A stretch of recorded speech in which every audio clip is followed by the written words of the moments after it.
दर्शन किया इनकी आज्ञा महामाता ने, तो उन्होंने कहा हमने नहीं किया था, तो उनको आशीर्वाद दे दिया कि जाओ जगत में तुम्हारे लोग पूजा करें। भाई ये इतनी बात है। काम तीनों का एक ही है, एक उत्पत्ति का, एक प्रलय का, एक पालन का। यानी काम तीनों कर रहे हैं बराबर बैठ के। एक को शराब मिल गया झूठ बोलने पर, और उन्होंने कहा हमको नहीं हो, तो उसको आशीर्वाद दे दिया। बस ये बात। और ये अलग है, ये ईश्वर के पास जा ही नहीं सकते। अगर उनके पास ये पहुंच जाए तीनों, तो सब उसी वक्त एक क्षण में काम छोड़ देंगे। ना वो पालन का करेगा, ना उत्पत्ति का, और न प्रलय का करेगा, सब छोड़ देंगे। इसलिए उनका दर्शन नहीं हो पाता। तो जब वो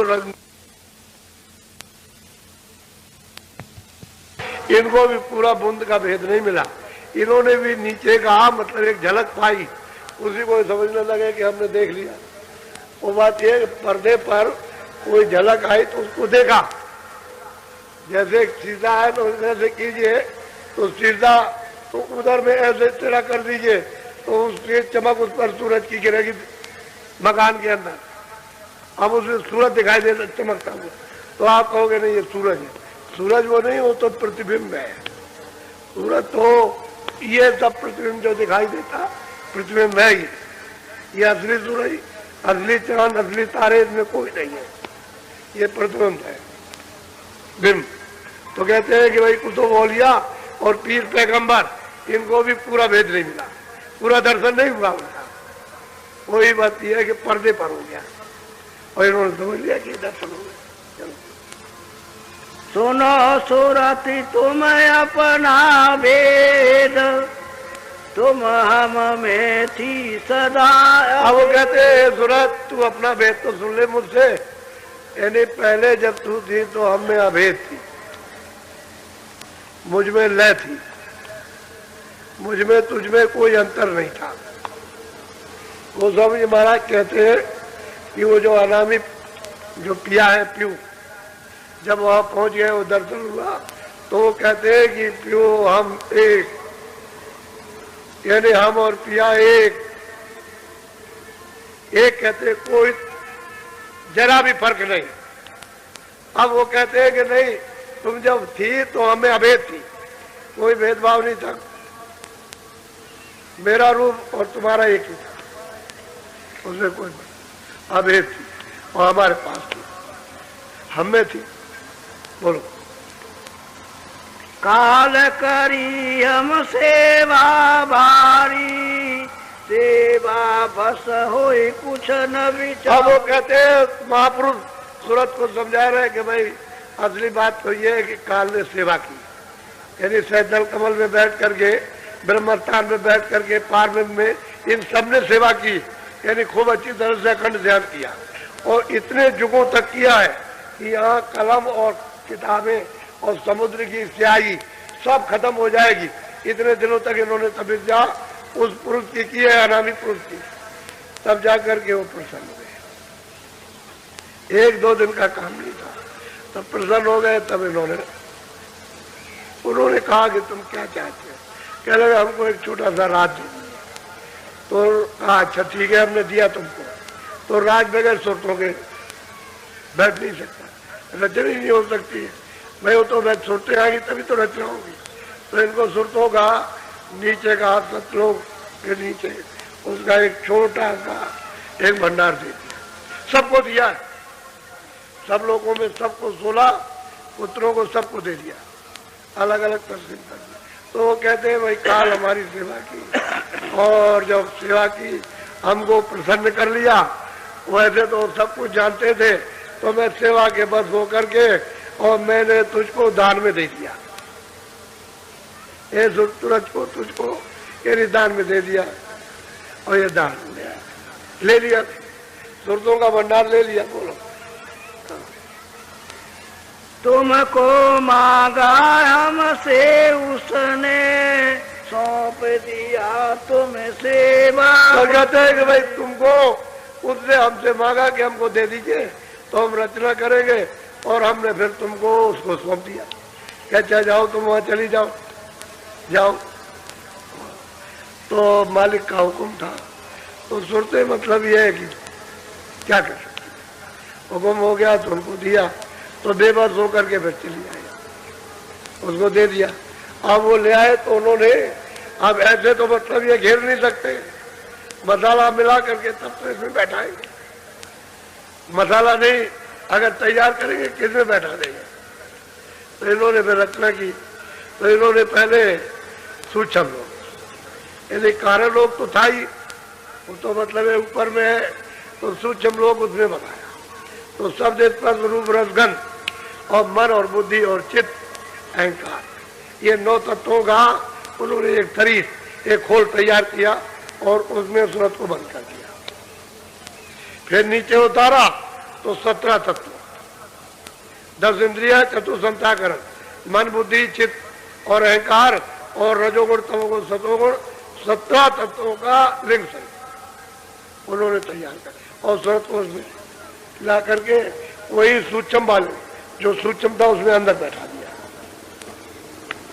फिर जब नीचे उतारा तो इन्होंने 5 तत्वों का खोल बनाया, जल पृथ्वी अग्नि वायु आकाश, तो उसमें उस पूरे को इसमें फिट कर दिया, यानी अलग नहीं है वो सूक्ष्म शरीर लिंग शरीर में और सूक्ष्म लिंग स्थूल में इसमें आ गया, इसी के अंदर है।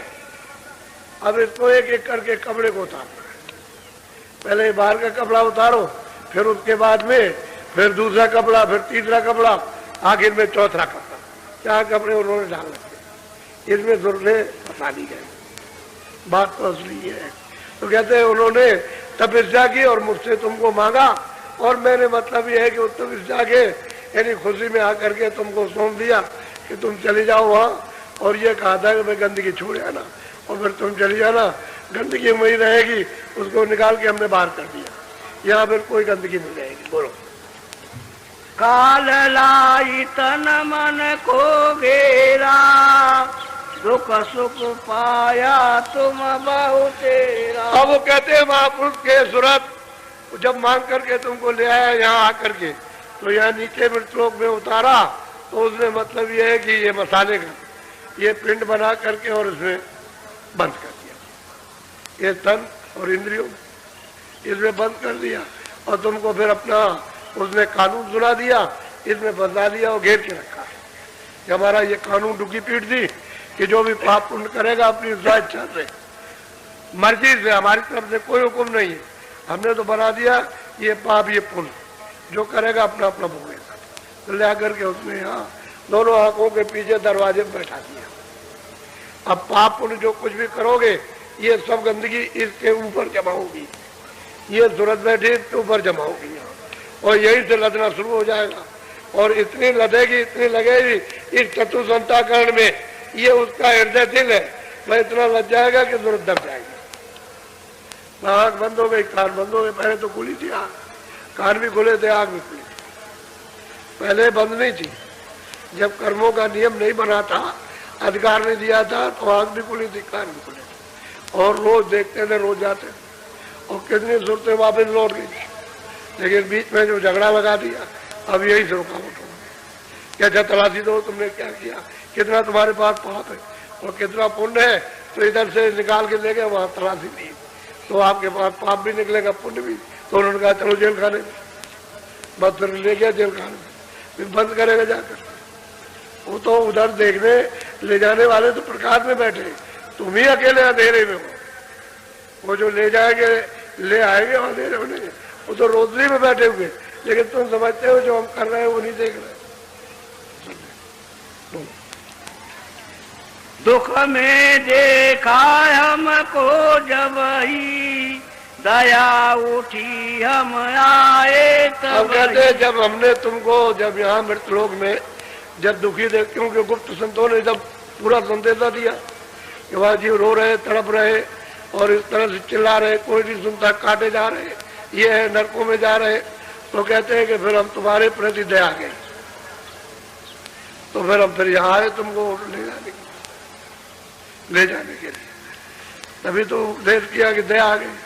अब वो तो दया का सिंध है, इनके पास तो थोड़ी दया, अरे बूंद के पास तो थोड़ी दया हो तो सिंध अपार है, उसमें दया का सागर ही है अपार। तो कहते हैं तुम्हारे प्रति दया हुई तो अब आए हैं तुमको ले जाने के लिए, चलो हमारे साथ, हम चलो घर में पहुंचा दें। साफ साफ सब प्रश्न का उत्तर हो गया, सब दे दिया, कोई बकाया नहीं छोड़ा, सब दे दिया कि आप कहाँ रहते हैं, आप कैसे हमको भेजा, ये कैसे किया, वो कैसे किया, कौन ले आया, हमको क्यों बताया, यहाँ तन में क्यों डाला, सब बता दिया, सब प्रश्न का उत्तर।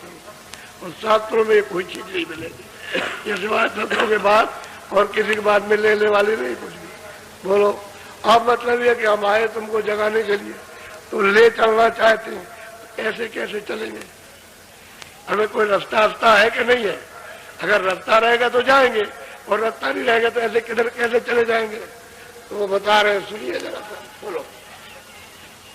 आई किया हम शब्द उपदेशा, शब्द माही तुम करो। कहते हैं सूरज तू दोनों आंखों के पीछे स्तन में बैठी है, तो मैं आया हूँ, मैंने शब्द का उपदेश किया, क्या हो तुम सूरज को शब्द में प्रवेश करो, चलो ले चले। अब वो बताएंगे कि भाई शब्द यहाँ है, नाम यहाँ पर है, डोरी यहाँ पड़ी हुई है, वो सब बताएंगे, यहाँ डोरी पड़ी है, इसको पकड़ो। ये कहेंगे कि हमने तो तेरे लिए सुलभ सीढ़ी बना रखी है, तू चढ़ चल, मैं ले चलूंगा, चढ़ती चल, चढ़ती चल, मैं ले चलूंगा, तो चल। तो चढ़ाएंगे नहीं तो कैसे कहेंगे? चढ़ाते ले चलते हैं सीढ़ी पर। तो कहते हैं हमने शब्द का उपदेश, नाम का उपदेश आकर के हमने किया कि और कुछ नहीं, सुलभ है, सीधा है, सहज है कलयुग में कि सूरज को नाम के साथ में प्रवेश करना, नाम से जोड़ दो, उसमें ले करो, चलो घर में चलो।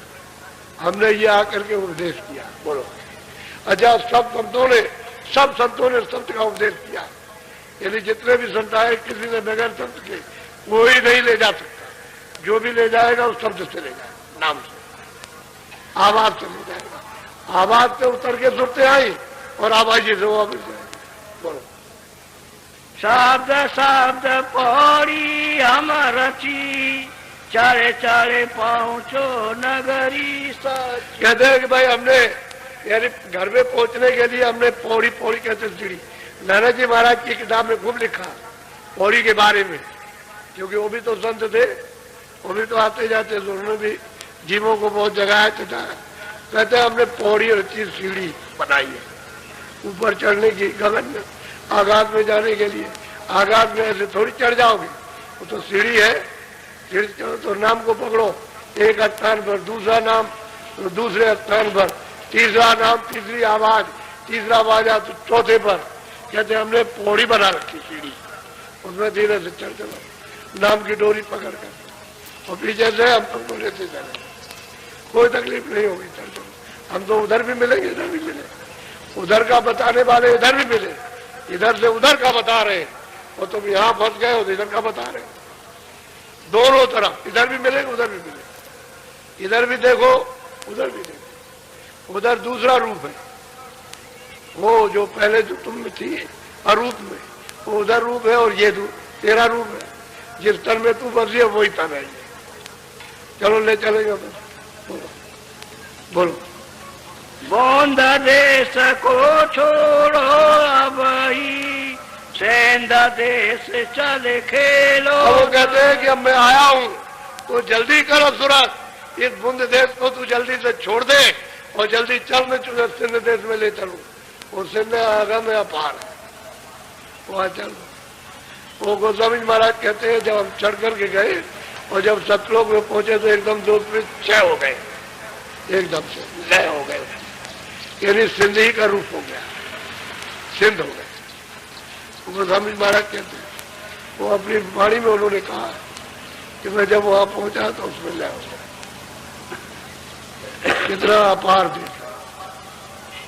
बोलो बोंद देश तिरलोकी जानो, रचन मोर कव यहाँ पर। ये बुंद देश त्रिलोकी है और मिलोनी की रचना है, यहाँ मिलोनी हुई है, उसकी रचना मसाले की। उसमें सूरत को चेतन को जड़ में बांध लिया, जड़ चेतन